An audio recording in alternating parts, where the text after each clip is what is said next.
आज की क्लास में हम लोग डिस्कशन करने वाले हैं introduction to working stress method कि जो हमारा वर्किंग स्ट्रेस मेथड होता है मींस डब्ल्यूएसएम मेथड होता है। डब्ल्यूएसएम मेथड के अंतर्गत हम लोगों के मेन पॉइंट्स क्या होते हैं। इसके अंतर्गत हम लोगों का जो मेन पॉइंट्स के साथ साथ जो हमारी थ्योरी है, कॉन्सेप्ट है, उसके एजम्पशन क्या है, उनके बारे में यहाँ पे इस टॉपिक में हम लोग डिस्कशन करने वाले हैं।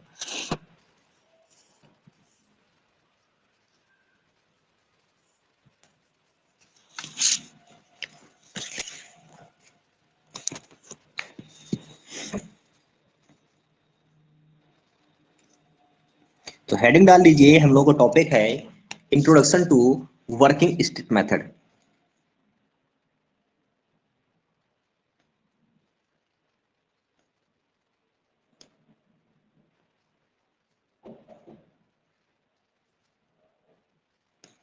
Introduction to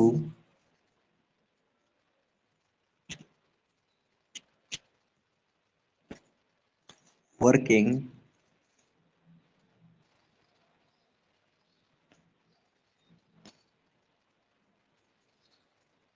stress method. Okay, working stress method यहाँ पे देख रहे होगे। जो हमारा मेन मेथड वो क्या है, W S M means working stress method. तो सबसे पहले मैं आप लोगों को ये बताना चाहूंगा कि डब्ल्यू एस एम मेथड या वर्किंग स्ट्रेस मेथड हमारा होता क्या है। लास्ट क्लास में हम लोगों ने डिस्कशन किया हुआ था कि वर्किंग स्ट्रेस मेथड क्या है। ठीक, हम लोगों ने क्या डिस्कशन किया हुआ था कि हमारा जो वर्किंग स्ट्रेस मेथड है वो क्या है। तो हम लोगों ने जो फर्स्ट पॉइंट यहाँ पे देखा हुआ था, क्या देखा हुआ था, जो वर्किंग स्ट्रेस मेथड है ये सबसे ज्यादा ओल्डेस्ट मेथड है। कौन सा मेथड है? सबसे ज्यादा ओल्ड मेथड है।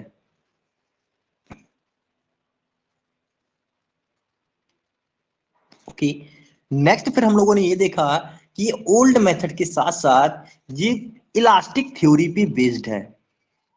ये इलास्टिक थ्योरी पे बेस्ड है। इलास्टिक थ्योरी पे बेस्ड है। ओके, इसके साथ हम लोगों ने ये देखा कि इस मेथड के अंतर्गत या इस विधि के अंतर्गत हम लोग ये मान लेते हैं कि जो स्टील है और कंक्रीट है वो क्या है, इलास्टिक है। और वो जो हमारा हुक्स लॉ है, हुक्स लॉ को ओबे करता है। Means steel and steel and concrete are elastic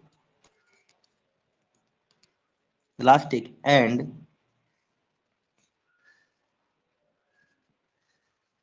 obeys Hooke's law.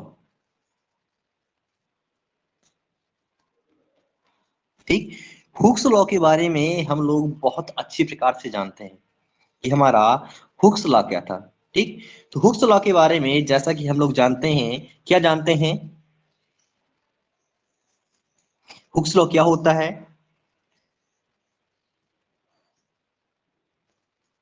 Hooke's law हम लोगों का होता है स्ट्रेस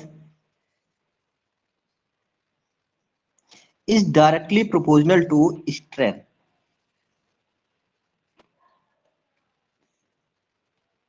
ओके, ये था हम लोगों का हुक्स लॉ कि स्ट्रेस हमारा क्या है, डायरेक्टली प्रोपोर्शनल है स्ट्रेन। कहां तक?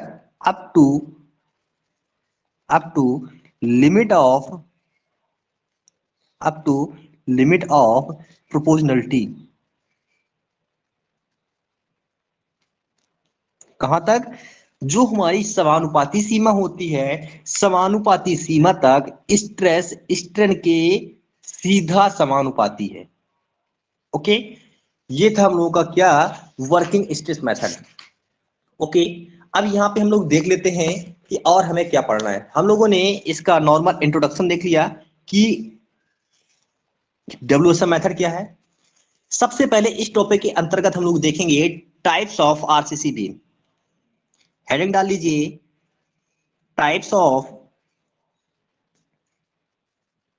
Of RCC beam.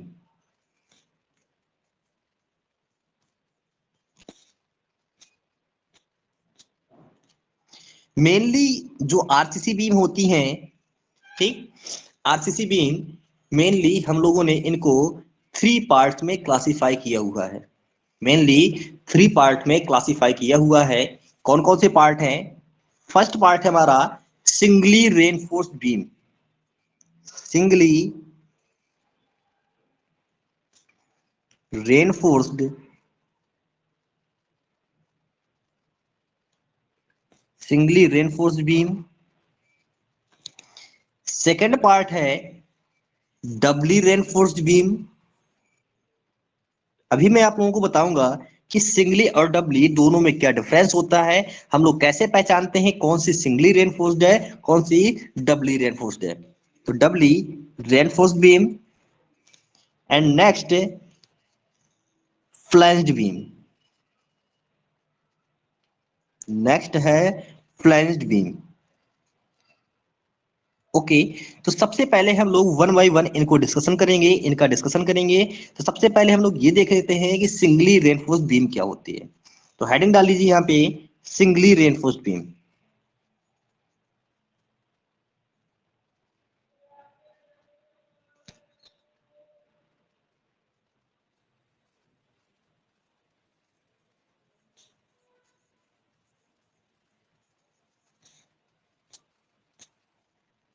Okay.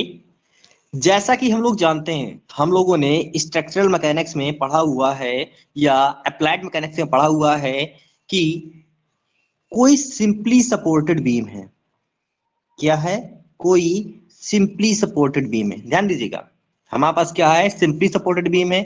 Simply supported beam के केस में जो टेंशन आता है, टेंशन कहाँ रहता है? टेंशन हमारा बॉटम फाइबर में रहता है।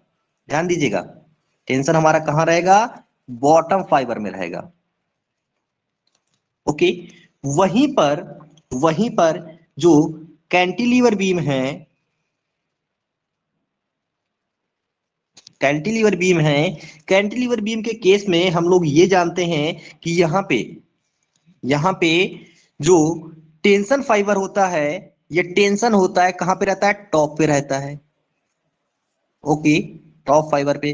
अच्छा, इससे पहले मैं आप लोगों को ये बताना चाहूंगा, हम लोग स्टील किसी भी बीम के उस सेक्शन में प्रोवाइड करते हैं, हम लोग स्टील किसी भी बीम के उस सेक्शन में प्रोवाइड करते हैं जहां से वो टेंशन को बियर कर सके। एक्चुअली में हमें क्या पता है? कोई भी हमारा बीम सेक्शन है, ध्यान दीजिएगा यहाँ पे, कोई भी हमारा क्या है? बीम सेक्शन है। ठीक। बीम सेक्शन किससे मिलके बना है? कंक्रीट से प्लस रेनफोर्समेंट से, प्लस रेनफोर्समेंट से। हमें पता है कंक्रीट हमारा कैसा मेंबर होता है? कंप्रेशन मेंबर होता है। ओके, कंक्रीट कैसा है?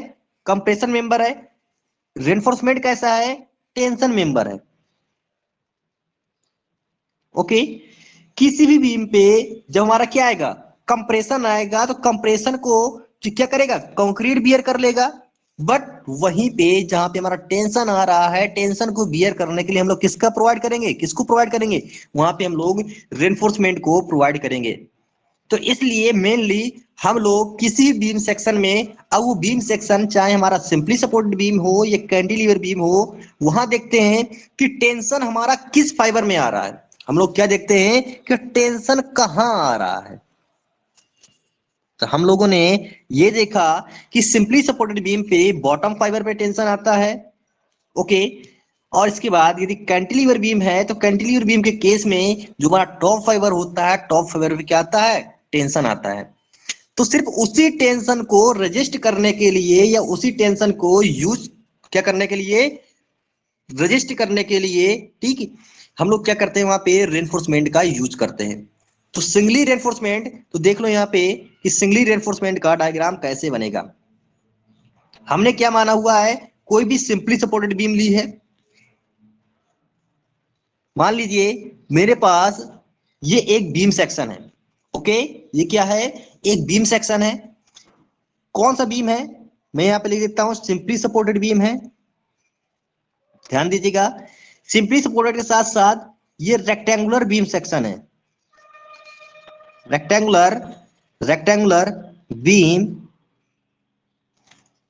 क्रॉस सेक्शन लिख लो। रेक्टेंगुलर बीम क्रॉस सेक्शन है। ओके, मैंने यहाँ पे 2 पॉइंट्स आप लोगों को बताए, कौन कौन सा? एक तो ये बताया कि सिंपली सपोर्टेड बीम है, दूसरा ये बताया कि किसी बीम का रेक्टेंगुलर क्रॉस सेक्शन है। ये रेक्टेंगुलर बीम का हमारे पास क्या है? क्रॉस सेक्शन है। क्रॉस सेक्शन का मतलब क्या होता है? तो सबसे पहले क्रॉस सेक्शन जान लो। क्रॉस सेक्शन है, जैसे मान लो क्या हुआ, यहाँ पे कोई एक हमारे पास बीम है, उस बीम का मैं यहाँ पूरा एल सेक्शन ड्रॉ करूंगा।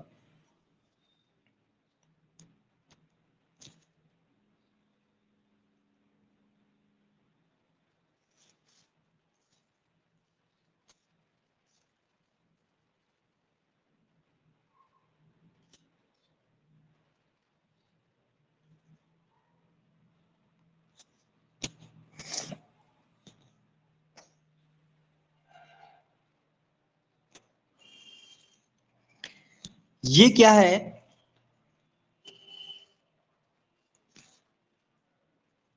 ये मान लो एक रेक्टेंगुलर बीम है। क्या है? रेक्टेंगुलर बीम है। ओके, हमारे पास कोई ये एक रेक्टेंगुलर बीम है। रेक्टेंगुलर बीम में यदि आप फ्रंट से देखेंगे, इसका मैंने 3D में डायग्राम बनाया हुआ है, आपको 3D व्यू यहाँ पे दिखा रहा हूं। जैसे फ्रंट से देखेंगे तो हमें ये वाला पोर्शन दिखेगा।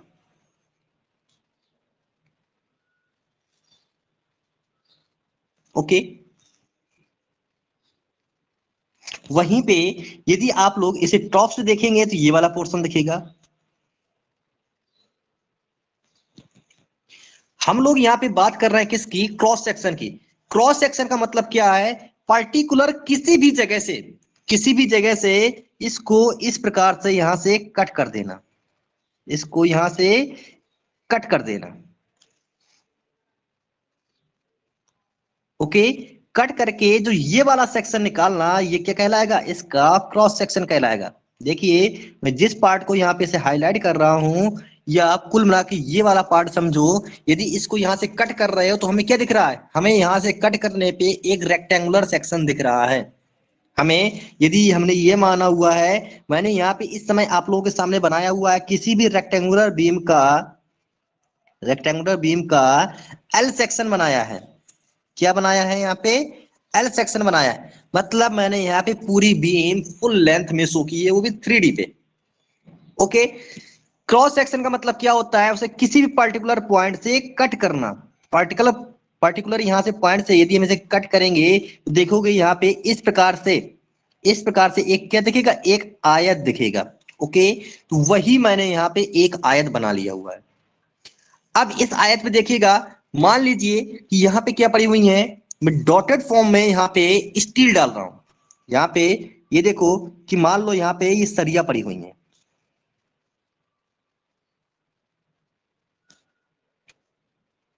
ओके, ये क्या पड़ी हुई है? सरिया पड़ी हुई है। अब ये सरिया मैं यहाँ पे दिखा रहा हूं कि ये स्टील हमारी ये पड़ी है। ओके, ये पड़ी है, ये है एंड ये है। हमने क्या दिखा दिया? एक्चुअली मैंने आप लोगों को बताया हुआ था कि जब भी हमारी सिंपली सपोर्टेड बीम होती है, सिंपली सपोर्टेड बीम पे क्या होता है? जो हमारा टेंशन होता है बॉटम फाइबर में होता है। टेंशन हमारा कहाँ होता है? बॉटम फाइबर में होता है। टेंशन हमारा बॉटम फाइबर में होता है। जब हमें पता है कि टेंशन हमारा कहाँ पे? बॉटम फाइबर में है, तो उस टेंशन को रोकने के लिए, मतलब उस टेंशन को रजिस्ट करने के लिए हम लोग क्या करेंगे? बीम के बॉटम में बीम के बॉटम में हम लोग क्या करेंगे? वहां पे टेंशन के लिए, टेंशन को रोकने के लिए स्टील प्रोवाइड करेंगे। ओके, ये हो गया बीम का न्यूट्रल एक्सिस। बीम के लिए ये न्यूट्रल एक्सिस हो गई। अब यहां पे देखिएगा, मैंने लास्ट क्लास में भी आप लोगों को बताया था कि इसकी जो ओवरऑल डेप्थ होगी, इसको हम लोग कैपिटल डी से इंडिकेट करेंगे। ओके, ओवरऑल डेप्थ, इसे हम लोग क्या बोलेंगे? Total depth of beam. वहीं पे इसकी जो विड्थ है उसको बी से इंडिकेट कर दो, यानी width of beam cross section. Okay, फिर इसके बाद नेक्स्ट, जो हमारी इसमें स्टील पड़ी हुई है, उस स्टील के सेंटर से, ध्यान दीजिए, उस स्टील के सेंटर से, उस स्टील के सेंटर से और यहां टॉप तक की ये जो गैप होगा डिस्टेंस, इसको हम लोग क्या बोलते हैं, इफेक्टिव डेप्थ बोलते हैं, स्मॉल डी। इसको क्या बोलेंगे, इफेक्टिव डेप्थ बोलेंगे। वहीं पे मैंने आप लोगों को यह बताया हुआ था कि सेंटर से लेकर बॉटम फाइबर तक ये जो गैप होगा, इस गैप को हम लोग क्या बोलेंगे, इफेक्टिव कवर बोलेंगे, इफेक्टिव कवर बोलेंगे। इनका सबका अलग अलग यूज होता है कि हम लोग इफेक्टिव डेप्थ क्यों लेते हैं, हम लोग इफेक्टिव कवर क्यों प्रोवाइड करते हैं। हमने इसे, ये किस टाइप की बीम थी, तो मैंने बताया है सिंगली रेनफोर्स्ड है। सिंगली रेनफोर्स्ड का मतलब क्या है, एक ऐसा बीम का सेक्शन या एक ऐसी बीम जिसमें सिर्फ टेंशन फाइबर में ही स्टील प्रोवाइड की जाए। एक ऐसा बीम सेक्शन जिसमें क्या की जाए, सिर्फ ओनली टेंशन फाइबर में ही स्टील प्रोवाइड की जाए, उस प्रकार के बीम सेक्शन को हम लोग क्या बोलेंगे, सिंगली रेनफोर्स्ड बीम सेक्शन बोलेंगे। ओके, चाहो तो इसकी डिफिनीशन लिख सकते हो। डिफिनीशन क्या होगी, the beam in which steel reinforcement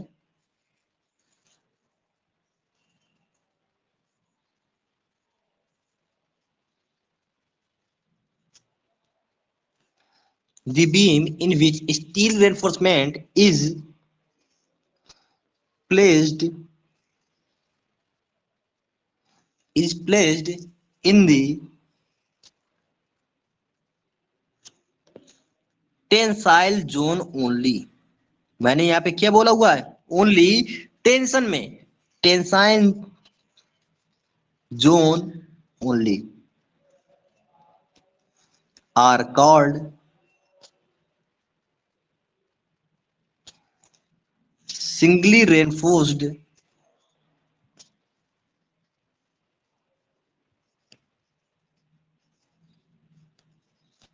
beam. Okay, यहां पे मैंने आप लोगों के सामने, आप लोगों को क्या बताया कि सिंगली रेनफोर्स का मतलब है कि सिर्फ हमारा जहां पे टेंशन आ रहा है, जहां पे क्या आ रहा है, टेंशन आ रहा है, टेंशन वाली जगह पे, जहां पे हमारा टेंशन आ रहा है, टेंशन कहां आ रहा था, सिर्फ ओनली बॉटम पे आ रहा है, तो ओनली बॉटम पे ही स्टील प्रोवाइड करा देना, ओनली बॉटम पे ही स्टील प्रोवाइड कर देना। उस प्रकार के बीम सेक्शन को हम लोग क्या बोलेंगे, सिंगली रेनफोर्स्ड बीम सेक्शन बोलेंगे। तो इस पे इस प्रकार से यहाँ पे एरो लगा के लिख लो, ये क्या है, ये पड़ी हुई है तुम्हारी स्टील। ओके, इस प्रकार के बीम सेक्शन को हम लोग क्या बोलेंगे, सिंगली रेनफोर्स्ड बीम सेक्शन बोलेंगे। ओके, फिर हम लोग डिस्कशन कर लेते हैं कि सर हम लोगों ने नेक्स्ट यहाँ पे पढ़ा हुआ है डबली रेनफोर्स्ड बीम सेक्शन या डबली रेनफोर्स्ड बीम। डबली रेनफोर्स्ड बीम क्या होती है वो भी देख लो।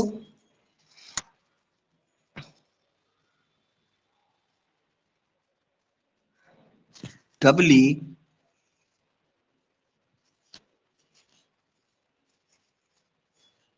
Reinforced beam. ओके, तो सिंगली के केस में मैंने आप लोगों को क्या बताया कि सिंगली के केस में हम लोग स्टील कहां प्रोवाइड कर रहे थे, जब हमने यहाँ पे सिंगली रेनफोर्स्ड बीम पढ़ा हुआ था, सिंगली रेनफोर्स्ड बीम, तो सिंगली रेनफोर्स बीम में हम लोगों ने क्या देखा कि जो हम लोग इसमें स्टील प्रोवाइड कर रहे हैं, क्या कर रहे हैं, स्टील प्रोवाइड कर रहे हैं, वो स्टील कहां प्रोवाइड कर रहे थे, सिर्फ ओनली टेंशन में, ठीक। बट डबली में क्या है, डबली में हमें टेंशन और कंप्रेशन दोनों में स्टील प्रोवाइड करनी है। डबली में हमें क्या करनी है, डबली में हमें यहां पे tension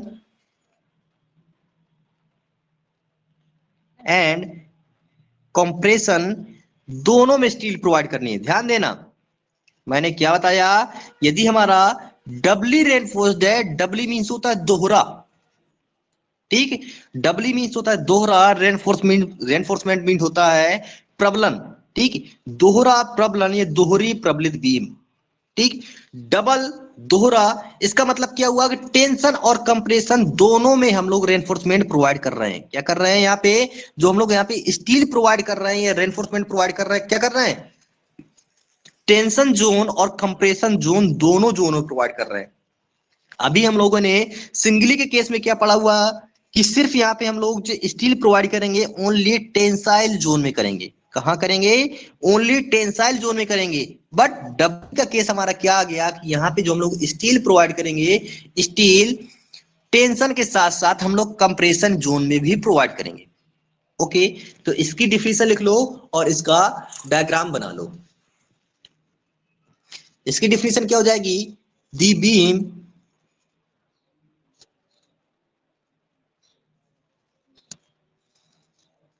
the beams in which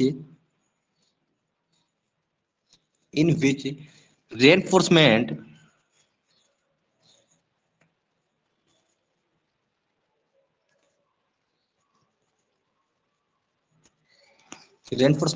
is placed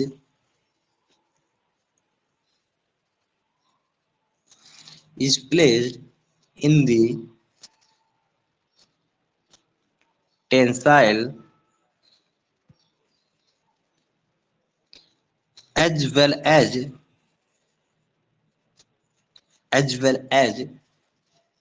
compression zone,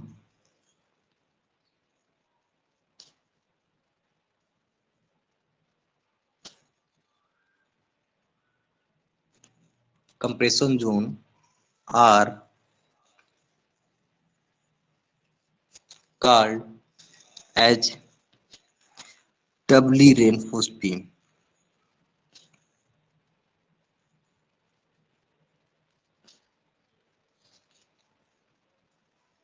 तो यहां पे देखा होगा कि मैंने वही डिफिनेशन लिखी हुई है जो आप लोगों को बताई। मैंने आप लोगों को यहाँ पे क्या बताया हुआ था? यदि हम लोगों का डबली रेनफोर्स्ड बीम सेक्शन है, कैसा है? डबली रेनफोर्स्ड बीम सेक्शन है, तो डबली रेनफोर्स्ड बीम सेक्शन के केस में हम लोग यहाँ पे क्या करेंगे? टेंशन के साथ साथ हम लोग कंप्रेशन जोन पे भी स्टील प्रोवाइड करेंगे। ठीक, टेंशन के साथ साथ हम लोग क्या करेंगे? कंप्रेशन जोन पे भी स्टील प्रोवाइड करेंगे। अब हमें पता है, हम लोग जानते हैं, क्या जानते हैं? मान लीजिए हमारे पास क्या है? सिंपली सपोर्टेड बीम है। ओके, सिंपली सपोर्टेड बीम पे ये क्या है? मेरे पास किसी रेक्टेंगुलर बीम का क्रॉस सेक्शन क्या है? सिंपली सपोर्टेड बीम है। रेक्टेंगुलर बीम का यहाँ पे क्या है? क्रॉस सेक्शन है। ओके, हम लोग क्या जानते हैं? न्यूट्रल एक्सिस है। ओके, ये न्यूट्रल एक्सिस हो गई। न्यूट्रल एक्सिस से जो नीचे वाला फाइबर होता है, ये नीचे वाला पोर्शन होता है, वो टेंशन जोन कहलाता है। न्यूट्रल एक्सिस से जो ऊपर वाला जोन होता है, हमारा क्या कहलाता है? कंप्रेशन जोन कहलाता है। मैंने यहाँ पे क्या बताया? न्यूट्रल एक्सिस से ऊपर वाला कंप्रेशन जोन और न्यूट्रल एक्सिस से नीचे वाला क्या कहलाएगा? यहाँ पे टेंशन जोन कहलाएगा। जब यहाँ पे सिंगली रेनफोर्स्ड बीम थी, तो सिंगली रेनफोर्स्ड बीम के केस में हम लोगों ने यहाँ पे सिर्फ ओनली टेंशन जोन में ही स्टील प्रोवाइड की थी। क्या की हुई थी? सिर्फ ओनली टेंशन जोन में ही स्टील प्रोवाइड की थी। Okay, but Dabali reinforced beam का मतलब क्या है? हम लोगों ने अभी यहाँ पे क्या पढ़ा कि tension and compression, tensile zone और कंप्रेशन जोन दोनों में हमें स्टील प्रोवाइड करनी है। इसके मतलब कि हमें इसमें स्टील इधर भी प्रोवाइड करनी होगी। ये हमारा जोन क्या हो जाएगा? कंप्रेशन जोन हो जाएगा। तो इस प्रकार का जो हमारा बीम का सेक्शन होगा, ये बीम का सेक्शन या इस टाइप की बीम हमारी क्या कहलाएगी? इस प्रकार की बीम हमारी डबली रेनफोर्स्ड बीम कहलाएगी। क्या कहलाएगी? डबली रेनफोर्स्ड बीम कहलाएगी। ओके, तो शायद मेरे साथ समझ गए होंगे कि सिंगली और डबली दोनों में क्या डिफरेंस है। सिंगली का मतलब हमारा यहाँ पे क्या हो रहा है? सिंगली का मतलब यहाँ पे हमारा क्या हो रहा है? सिंगली का मतलब है कि सिर्फ ओनली हमें स्टील प्रोवाइड करनी है टेंशन जोन में। बट डबली का मतलब क्या है? डबली का मतलब क्या है कि यहाँ पे जो हम लोग स्टील प्रोवाइड करेंगे टेंशन के साथ साथ कंप्रेशन में भी प्रोवाइड करेंगे। हाँ, दूसरी चीज, जब हम लोग इसकी डिजाइनिंग करते हैं तो डिजाइनिंग में हम लोग ये देखते हैं कि मोस्टली जो हैवी डाया की स्टील होती है, ठीक, यदि सिंपली सपोर्टेड बीम का केस है तो सिंपली सपोर्टेड बीम के केस में जो हैवी डाया की स्टील होती है मींस ज्यादा व्यास वाली सरिया, उसका प्रयोग हम लोग करते हैं कहां पे, बॉटम फाइबर में करते हैं या टेंशन जोन में करते हैं। ओके, वहीं पे कम डाया की और नंबर भी कम हम लोग क्या करते हैं, कंप्रेशन जोन में स्टील प्रोवाइड करते हैं। ऐसा क्यों करते हैं, अभी जब हम लोग डिजाइनिंग करेंगे, डिजाइनिंग के केस में हम लोग पढ़ेंगे। एक्चुअली में क्या होता है कि हमें पता है कि जब किसी बीम पे बहुत ज्यादा मूवमेंट आ गया, ये बीम सेक्शन हमारा क्या हो रहा है, बहुत ज्यादा हैवी हो रहा है, ठीक। बीम सेक्शन हम लोग यहाँ पे क्वेश्चन हमारा ये आता है कि सर हम लोग डबली सेक्शन या डबली रेनफोर्स बीम क्यों डिजाइन करते हैं। ध्यान दीजिए, हमारा क्वेश्चन ये आता है कि सर डबली रेनफोर्स बीम हम लोग क्यों डिजाइन करते हैं। डबली रेनफोर्स बीम, पहली बात, हम लोग डबली रेनफोर्स बीम इसलिए डिजाइन करते हैं, क्यों, इसका रीजन देखो। इसका फर्स्ट रीजन है, मान लीजिए कहीं पे हमें क्या, यदि बीम की डेप्थ ज्यादा हो रही है, क्या हो रही है, बीम की डेप्थ ज्यादा हो रही है। एक्चुअली में हमें करना क्या होता है कि जो इसकी स्पान है, स्पान मीन लेंथ है, ठीक, स्पान और डेप्थ का एक रेशियो मेंटेन करना होता है। दूसरा हम लोग ये देखते हैं, मान लीजिए जितना स्पान बढ़ता जाएगा किसी भी बीम का, जितना स्पान बढ़ता जाएगा उसको, उस स्पान को, अब हम लोग सोचे कि बीम में क्या हो, डिफ्लेक्शन ना हो, बीम में डिफ्लेक्शन ना हो, उस डिफ्लेक्शन से रोकने के लिए क्या करेंगे, इस बीम में स्टील प्रोवाइड करेंगे। अब ये बताइए, यदि सिर्फ ओनली बॉटम फाइबर पे ही बहुत ज्यादा स्टील हमने प्रोवाइड कर दी, क्या सेक्शन बेटर रहेगा, नहीं हो पाएगा। इसके बाद यदि इसकी जो डेप्थ है, यदि डेप्थ हम लोगों ने कम रखी है, तब भी उसको रजिस्ट नहीं कर पाएगा। क्यों, क्योंकि हम लोग यहाँ पे L/D का एक रेशियो निकालते हैं। एक हमारा आईएस कोड 456 में यहाँ पे एक L/D का रेशियो दे रखा हुआ है कि यदि सिंपली सपोर्टेड बीम है तो यहाँ पे जो L/D का रेशियो होना चाहिए वो 20 होना चाहिए। यदि कैंटिलीवर बीम है तो कैंटिलीवर बीम के केस में, ठीक, कब तक, यदि हमारा 10 मीटर तक का स्पान है, यदि 10 मीटर तक का स्पान है बीम का, तो सिंपली सपोर्टेड बीम के केस में जो L/D का रेशियो होना चाहिए वो 20 होना चाहिए। वहीं पे यदि कैंटिलीवर बीम है, कैंटिलीवर बीम के केस में जो L/D की रेशियो की जो वैल्यू आएगी वो अप्रॉक्स 7 होना चाहिए। नेक्स्ट, यदि हमारी क्या है, कॉन्टिन्यूअस बीम है, तो कॉन्टिन्यूअस बीम के केस में यहाँ पे जो इसकी वैल्यू होनी चाहिए 26 होनी चाहिए। ओके, तो इन सब रेशियो को मेंटेन करने के लिए हम लोग देखते हैं, यदि ऐसी वैल्यू हमें नहीं मिल रही है तो हम लोग क्या करें, उसकी डेप्थ इंक्रीज करते हैं। अब मान लीजिए आपका जो रूम है, रूम की हाइट मान लीजिए आपने कितनी रखी है, 3 मीटर रखी है। ओके, रूम की हाइट आपने कितनी रखी है, मैं यहाँ पे हाइट बता रहा हूं, मान लीजिए हाइट आपने रखी है 3 मीटर। अब 3 मीटर में आपने देखा कि आप सबसे पहले जो बीम का क्रॉस सेक्शन डिजाइन कर रहे थे, आपने मान लीजिए इस क्रॉस सेक्शन यहाँ पे डिजाइन किया हुआ है 230 mm इंटू 300 mm। ओके, हम लोग जो स्टैंडर्ड डायमेंशन होती है हमेशा स्टैंडर्ड में ही हम लोग उसका क्या करते हैं, कैलकुलेशन करते हैं। 230 mm, ये क्या है, विड्थ है, ये क्या है, इसकी चौड़ाई है, विड्थ है। ओके, ये क्या है, 300 mm इसकी डेप्थ है। जो मैंने यहाँ पे क्रॉस सेक्शन लिया हुआ है उस क्रॉस सेक्शन की डेप्थ कितनी है, 300 mm। बट मैंने देखा कि इससे मैंने जब यहाँ पे कैलकुलेशन किया तो L/D की जो रेशियो की वैल्यू है वो हमें प्रॉपर नहीं मिल रही है। तो हम लोग क्या करेंगे, यहाँ पे इसकी D की वैल्यू को इंक्रीज करेंगे, D की वैल्यू को इंक्रीज करेंगे। अब ये बताइए कि हमें यहाँ पे प्रॉपर हाइट भी चाहिए। अब मान लीजिए आपने ये हाइट जो डेप्थ है, डेप्थ को 300 mm से बढ़ा करके कितना कर दिया, 450 mm कर दिया। कितना कर दिया, 450 mm कर दिया। अब 450 mm आपने यहाँ पे कर दिया। जो टोटल हाइट थी रूम की वो 3 मीटर थी, ठीक। रूम की जो टोटल हाइट थी, मतलब कुल ऊंचाई थी, वो कितनी थी, अंदर अंदर वो थी हमारी 3 मीटर। अब ये 3 मीटर में 450 mm वहां पे लेस कर दोगे तो हमारे पास वैल्यू कितनी मिलेगी, 2.55 मीटर। कितनी मिल जाएगी, 2.55 मीटर। ये 2.55 मीटर एक्चुअली में रिक्वायरमेंट हमारे पास ज्यादा की है, तो हम लोग क्या करेंगे, तो हम लोग ये सोचेंगे किसी भी प्रकार से ये जो 400 mm हमने यहाँ पे जो 150 mm बढ़ाया हुआ है, ठीक, इसको हम लोग कम कर सके। हमने यहाँ पे जो डेप्थ को इंक्रीज किया है, इस डेप्थ को हम लोग कैसे कम कर सकते हैं, तो इस डेप्थ को, ये गहराई को, बीम की गहराई को कम करने के लिए हमारे पास बस सिर्फ एक ही सॉल्यूशन होता है। सॉल्यूशन क्या होता है कि सिंगली रेनफोर्स्ड बीम को डबली रेनफोर्स्ड बीम में कन्वर्ट कर दो। किसमें कर दो? सिंगली रेनफोर्स्ड बीम को डबली रेनफोर्स्ड बीम में कन्वर्ट कर दो। जब वो डबली में हो जाएगी तो डबली में क्या हो जाएगा, डबली में हमने यहाँ पे जो स्टील प्रोवाइड करेंगे टेंशन के साथ साथ कंप्रेशन में कर देंगे, तो उसकी डेप्थ कम हो जाएगी। दूसरी चीज, मान लीजिए कि हमें जिस मूवमेंट के लिए वो बीम सेक्शन डिजाइन करना है, हमें जिस मूवमेंट के लिए एक्चुअली हम लोग क्या करते हैं, जैसे मान लीजिए कि सिंपली सपोर्टेड बीम है, ओके, बीम हमारी कैसी है, सिंपली सपोर्टेड बीम है। सिंपली सपोर्टेड बीम के केस में जो मैक्सिमम मूवमेंट आता है, हम लोग ये मानते हैं चाहे हमारी बीम हो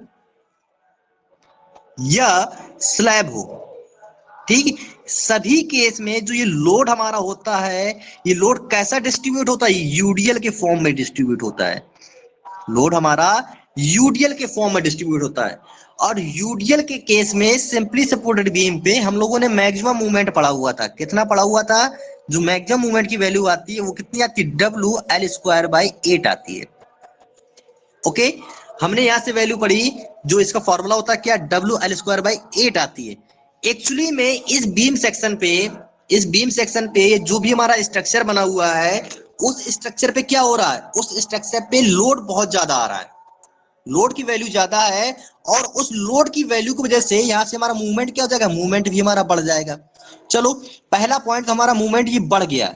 ये किसकी वजह से मूवमेंट आया हुआ है, ये आया हुआ है हमारा लोड की वजह से। मतलब उस बीम सेक्शन पे हमारा जो लोड आ रहा है, उस लोड की वजह से ये मूवमेंट हमारा आया हुआ है, जो कि हम लोगों ने WL²/8 के फॉर्मूले से यहां से निकाल लिया। बट अब हम लोग ये देखेंगे, इतना तो हम लोगों ने कर लिया, जब इस बीम की डिजाइनिंग करेंगे तो डिजाइनिंग में ये देखेंगे क्या उस प्रॉपर डेप्थ पे, जो भी हम लोगों ने क्रॉस सेक्शन लिया हुआ है, हम लोग क्या करते हैं डिजाइनिंग में बी और डी की वैल्यू हम लोग IS कोड के अकॉर्डिंग एक मिनिमम वैल्यू कंसीडर करके चलते हैं। हम लोग IS कोड के हिसाब से एक मिनिमम वैल्यू कंसीडर करके चलते हैं, ठीक। इसके बाद फिर देखते हैं कि हमने जो भी, जैसे मान लीजिए हमने बी की वैल्यू ली 230 mm, ओके, वहीं पे डी की वैल्यू ले लो 230 mm, ठीक। 230 mm एक्चुअली में इसे 9 इंच भी बोलते हैं, बट हम लोगों को यहाँ पे फीट और इंच में नहीं पढ़ना है, हमें यहाँ पे स्टैंडर्ड लैंग्वेज का या स्टैंडर्ड डायमेंशन का ही प्रयोग करना है, तो हम लोग बार बार mm का ही प्रयोग करेंगे। जब मैंने ये बीम लेकर के और जो भी अपने आरसीसी के फॉर्मूले हैं, उन आरसीसी के फॉर्मूले से जो यहाँ पे मूवमेंट निकाला, मान लीजिए वो मूवमेंट हमारा निकल के आने वाला है M1, ओके, वो मूवमेंट हमारा क्या निकल के आया, M1 निकल के आया। और यहीं पे जो यहाँ पे उस लोड की वजह से, जो उस बिल्डिंग पे या उस बीम पे जो लोड आ रहा था, उस लोड की वजह से जो M मैक्सिमम था, वो वैल्यू मान लीजिए M2, वो क्या थी, M2। अब देखिए लोड हमारा ज्यादा आ रहा है, मतलब जो भी लोड आ रहा है, उस लोड की वजह से जो मूवमेंट आ रहा है वो M2 आ रहा है, ओके। बट जो हम लोगों ने जो अपना सेक्शन यहाँ पे एज्यूम किया है, ये डिजाइन किया है, वो M1 है। मान लीजिए किसी कारणवश या लोड की वाली जो वैल्यू है M2 की वैल्यू M1 से ज्यादा है, M2 की वैल्यू M1 से ज्यादा है, तो अब हमें यदि इस सेक्शन को हम लोग सोचें कि M1 बराबर M2 हो जाए, पहली बात तो देखो हम लोग सेक्शन ऐसा डिजाइन करेंगे कि M1 बराबर M2 हो, लेकिन बट इससे भी बेटर सेक्शन हमारा क्या होगा, हमारा इससे जो बेटर सेक्शन होगा कि M1 से ज्यादा M2 होना चाहिए, हम लोग ऐसा सेक्शन डिजाइन करें। क्यों? मान लीजिए बाय चांस किसी कारणवश वहां पे मूवमेंट और बढ़ जा रहा है, तो हम लोग थोड़ा क्या करते हैं, जब भी डिजाइनिंग करते हैं तो फैक्टर ऑफ सेफ्टी लेके चलते हैं। जब हम लोग फैक्टर ऑफ सेफ्टी लेके चलते हैं, एक्चुअली में यहाँ पे M1 क्या था, M1 वो है जो हमने बीम सेक्शन डिजाइन किया हुआ है, ओके। M2 क्या है, M2 वो मूवमेंट है जो लोड की वजह से आया हुआ है। तो हम लोग यहाँ पे क्या मान के डिजाइन करेंगे, हम लोग कोशिश ये करेंगे कि M1 की वैल्यू M2 से ज्यादा होनी चाहिए। बट यहाँ पे हमने कंडीशन इस प्रकार से देखी कि M2 की वैल्यू M1 से ज्यादा है। तो अब इसको रजिस्ट करने के लिए हमारे पास सिर्फ एक ही सॉल्यूशन है। वो सॉल्यूशन क्या है कि इसकी डेप्थ को बढ़ा करके हम लोग पहले 300 mm करें। ओके, 300 mm पे फिर देन हम लोग पूरा कैलकुलेशन करके देखेंगे क्या अब भी यही कंडीशन आ रही है या कंडीशन चेंज हुई। मान लीजिए फिर भी वही कंडीशन आ रही है तो फिर हमने इस 300 mm को बढ़ा करके कितना कर दिया, 450 mm कर दिया। ओके, 450 mm कर दिया। मान लीजिए 450 mm पे भी ऐसी कंडीशन आ रही है तो फिर हम लोग क्या करेंगे, इस 450 mm को बढ़ा करके 600 mm कर देंगे। ओके, अब देखिए यहाँ पे हमने क्या बढ़ाया, सिर्फ डेप्थ बढ़ाया है। बात घूम फिर के वहीं पे आ गई कि डेप्थ बढ़ती हुई चली आ रही है। मान लीजिए जो रूम की हाइट थी, रूम की हाइट हम लोग कितनी कंसीडर की हुई थी, रूम की हाइट 3 मीटर ही ली हुई थी। ठीक, तो इस प्रकार से जब बीम की डेप्थ बढ़ रही है तो क्या रूम की हाइट कम नहीं होगी, बिल्कुल वहां पे रूम की हाइट भी हमारी कम होती जाएगी। बट हम लोग कभी भी नहीं चाहेंगे कि हमारे रूम की हाइट कम हो। ओके, कि हमारे रूम की हाइट कम हो, उस केस में इस मूवमेंट को भी हमें इक्वल करना है। हम लोग ये कोशिश करेंगे कि जो हमारा M1 है, यानी जिस मूवमेंट के लिए हम लोग डिजाइन कर रहे हैं और जो उस पर लोड आने वाला मूवमेंट है उससे वैल्यू M1 की वैल्यू M2 से ज्यादा होनी चाहिए। तो यदि इस केस को सेटिस्फाई करवाने के लिए हम लोग क्या करेंगे, यहाँ पे डबली बीम का यूज करेंगे। यहाँ पे क्या करेंगे, यानी हमेशा हम लोग ये डिजाइन करेंगे कि M1 की वैल्यू क्या हो, M2 से ज्यादा हो। बट यदि इन केस क्या हो रहा है, यहाँ पे इन केस M2 की वैल्यू M1 से ज्यादा आ रही है तो हम लोग, ठीक, M1 M2 क्या है ये मैं आप लोगों को बता चुका हूं कि M1 जो हमारा मूवमेंट है वो M1 हमारा कौन सा मूवमेंट है जो हम लोग डिजाइन कर रहे हैं। ओके, M2 हमारा क्या है, M2 हमारा कौन सा है मूवमेंट जो उस लोड की वजह से आ रहा है। हम लोग हमेशा इस पे डिजाइन करेंगे। बट यदि ये कंडीशन आ रही है तो इस कंडीशन को रोकने के लिए हम लोग क्या करेंगे, यहाँ पे डबली रेनफोर्स बीम का प्रयोग करेंगे। ठीक, कि इसको आराम से सेटिस्फाई कर जाए, हमें ज्यादा डेप्थ भी ना रखनी पड़े।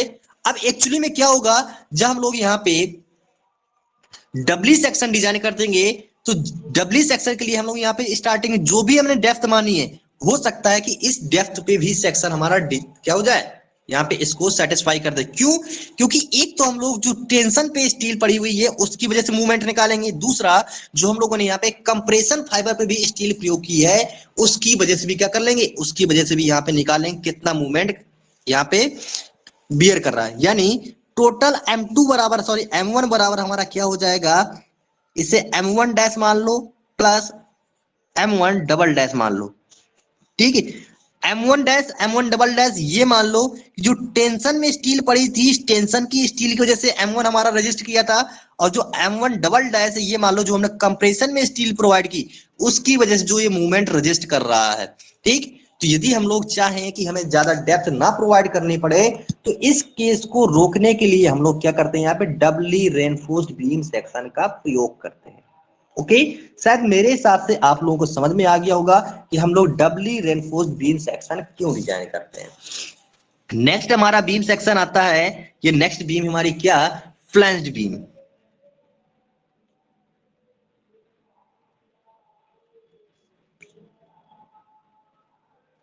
नेक्स्ट क्या है, फ्लैंज्ड बीम। ओके, फ्लैंज्ड बीम का मतलब क्या होता है, फ्लैंज्ड बीम से यहां पे तात्पर्य है T beam and L beam. ठीक, टी बीम और एल बीम, इन प्रकार की बीम को हम लोग क्या बोलेंगे, फ्लैंज बीम बोलेंगे। सर ये टी बीम दिखती कैसी है, तो चलो मैं आप लोगों को यहाँ पे टी बीम दिखा देता हूं कि टी बीम हमारी बनती कैसी है। बिल्कुल टी के सेक्शन में बनती है। ठीक, ये हमारी बीम कौन सी हो गई, ये बीम हमारी हो गई टी बीम हो गई। ओके, एल बीम कैसी होगी, तो एल बीम यहाँ पे देख लीजिए,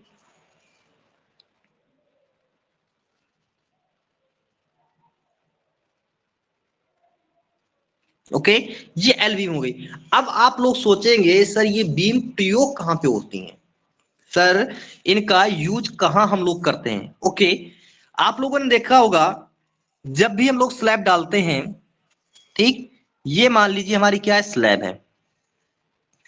ओके,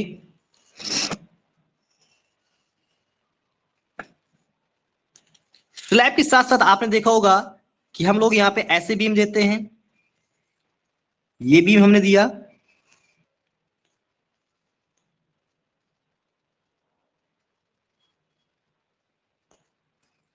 नेक्स्ट मान लो ये बीम है, नेक्स्ट ये बीम है,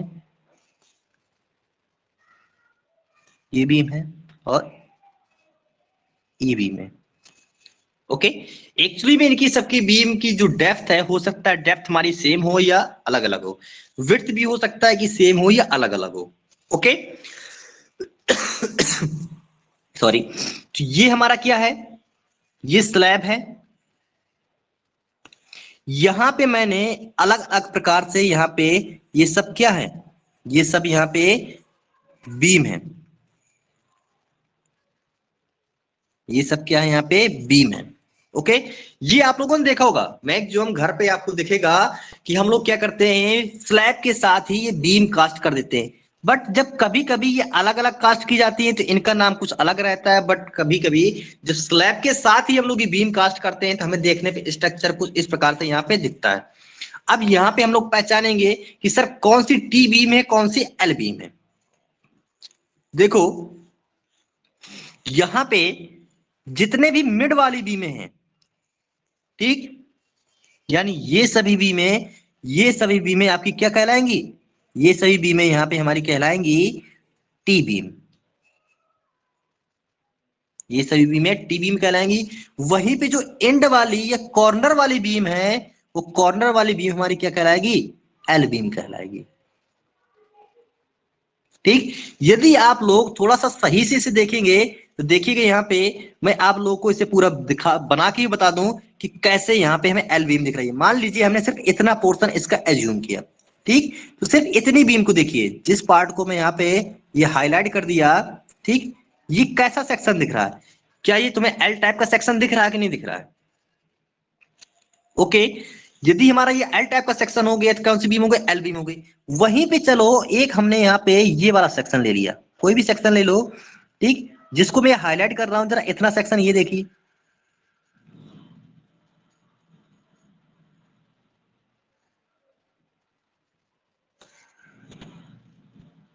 ठीक, ये सेक्शन देख रहे होंगे आप लोग, ठीक, तो ये सेक्शन हमारा कैसे दिख रहा है, ये दिख रहा है यहाँ पे टी बीम का।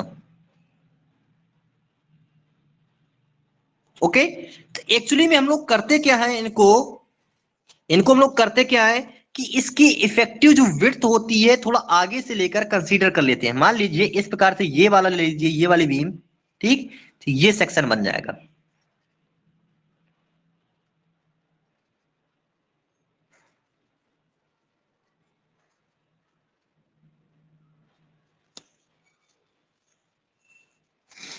ये देखिए, ये भी मैंने यहाँ पे क्या बना दिया, ये भी बन गई हमारी टी बीम। ओके, तो ये हमारा जो एंड वाला सेक्शन है, हमेशा एंड पे क्या बनती है, एल बीम बनती है, और मिड वाले पोर्शन पे यहाँ पे हमारी क्या बन जाती है, टी बीम बन जाती है। वही देखो सेम मैंने कुछ ऐसे ही सेक्शन बनाए हुए थे, ये एल बीम है,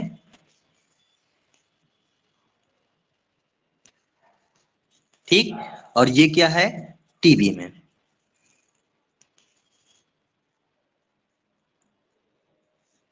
तो आपने देखा कि इस डायग्राम पे यहाँ पे मैंने टी बीम और एल बीम के कुछ यहाँ पे सेक्शन आप लोगों को बना के बता दिए।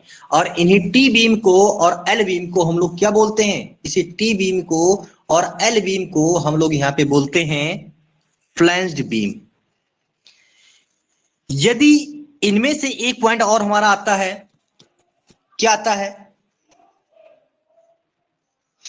एक आता है मोनोलिथिक,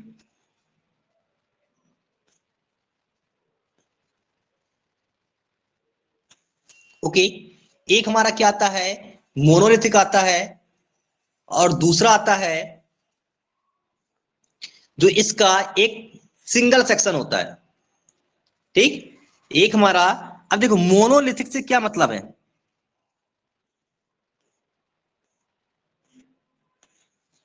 मोनोलिथिक, ठीक, मोनोलिथिक का यहां पे मतलब क्या है कि जब हम लोग स्लैब और बीम को साथ में कास्ट करते हैं, ध्यान दीजिएगा, जब स्लैब के साथ यानी स्लैब के साथ बीम की कास्टिंग की जाती है, ठीक है, स्लैब और बीम को एक साथ बनाया जाए उस प्रकार की बीम को हम लोग क्या बोलते हैं, मोनोलिथिक बीम बोलते हैं।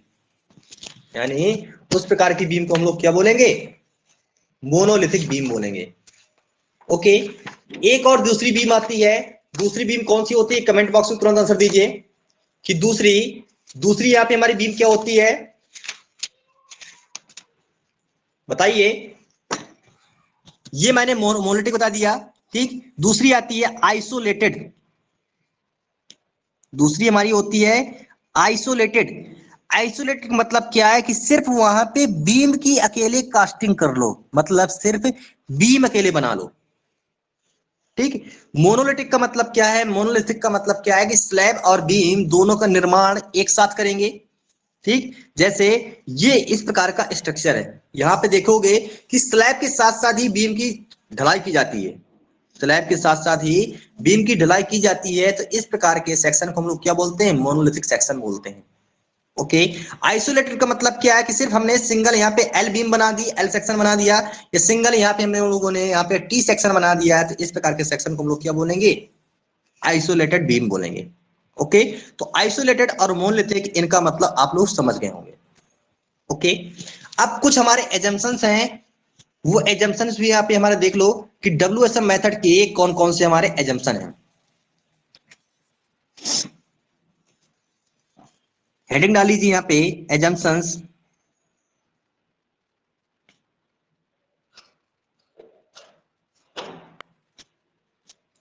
कुछ तो पर्टिकुलर वही एजम्पशन है जो हम लोग बीम के पढ़ते हुए चले आए हैं, ठीक है। हम लोगों के यहाँ पे IS 456 में, IS 456 2000, यहां पे बीम के कुछ एजम्पशन दे रखे हुए हैं। ओके, हमें कौन कौन से एजम्पशन पढ़ने हैं, देख लो। पहला हमारा जो हम लोगों ने बीम का नॉर्मल, सबसे पहले हम लोग मतलब चाहे हम लोगों ने स्ट्रक्चरल मैकेनिक्स पढ़ा हो, ठीक, तो वहां पे बीम का हम लोग एजम्पशन का क्या पढ़ा हुआ था, this section which is plane before bending remains plane after bending, मतलब बेंडिंग से पहले, ठीक, बेंडिंग से पहले उस बीम सेक्शन को हम लोग क्या करेंगे, प्लेन के रूप में कंसीडर करेंगे, ठीक, और बेंडिंग के बाद भी हम लोग क्या करेंगे, उस बीम सेक्शन को प्लेन के रूप में कंसीडर करेंगे, ठीक। दूसरा मतलब फर्स्ट हमारा एजम्पशन क्या हो जाएगा, लिखना चाहो तो यहां पे लिख सकते हो, a section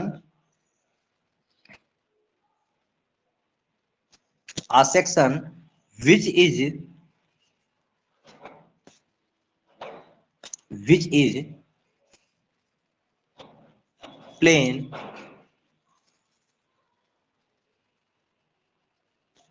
before bending remains plane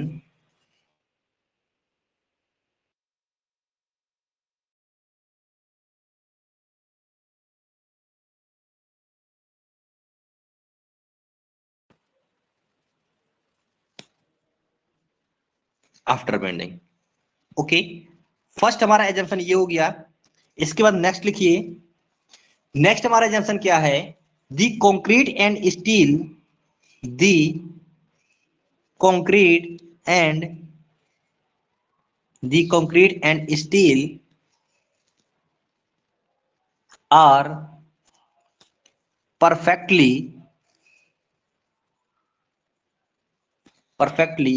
bonded। Okay, next लिखिए यहां पे, all tensile stress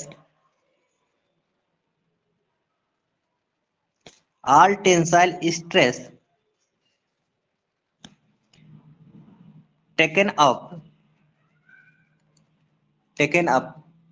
by steel, ठीक, मतलब जितने भी हमारी टेंसाइल स्ट्रेस है वो किसके द्वारा ली जा रही है, सिर्फ स्टील के द्वारा ही ली जा रही है, ठीक। दूसरा है यहाँ पे ES and EC are constant. मैंने ईएस और ईसी इसका मीन्स आप लोगों को लास्ट क्लास में बताया हुआ था। ठीक, इसके बाद यहां पे हमारा एक फॉर्मूला आता है एम बराबर ईएस अपॉन ईसी। यहां पे जो एम है, एम लिख लो यहां पे, एम बराबर मॉडुलर रेशियो, मॉडुलर रेशियो। ठीक, एम का एक और फॉर्म लिख लो, एम बराबर 280 अपॉन 3 सिग्मा सीबीसी। ठीक, ये सिग्मा सीबीसी क्या है ये हम लोग डिस्कस करेंगे लास्ट क्लास में। ठीक, सिर्फ ये जान लीजिए आप लोग कि यहाँ पे कि एम क्या है, एम है हमारा मॉडुलर रेशियो। ओके, इसके बाद में इसका जो फॉर्मूला था मैंने आप लोगों को यहाँ पे फॉर्मूला क्या था, एम बराबर एस 280 अपॉन 3 सिग्मा सीबीसी।